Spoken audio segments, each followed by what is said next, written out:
ఆ సమయంలో నారదుడు పరమేశ్వరుణ్ణి అడిగాడు, స్వామి, వైశ్యులను ఎందుకు గోగర్భం నుంచి భూలోకమునకు పంపిస్తున్నారు?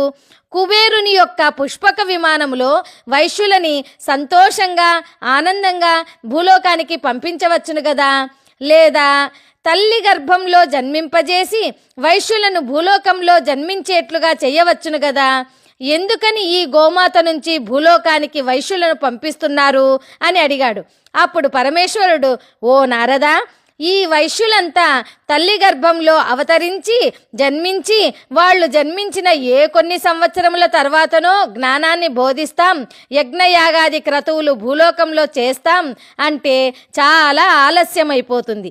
భూలోక వ్యవహారాలన్నీ కూడా చాలా క్లిష్టంగా కష్టంగా నడుస్తున్న కారణంగా ఈ వైశ్యులు తక్షణం భూలోకానికి వెళ్ళాలంటే సశరీరంగానే వెళ్ళి తీరాలి.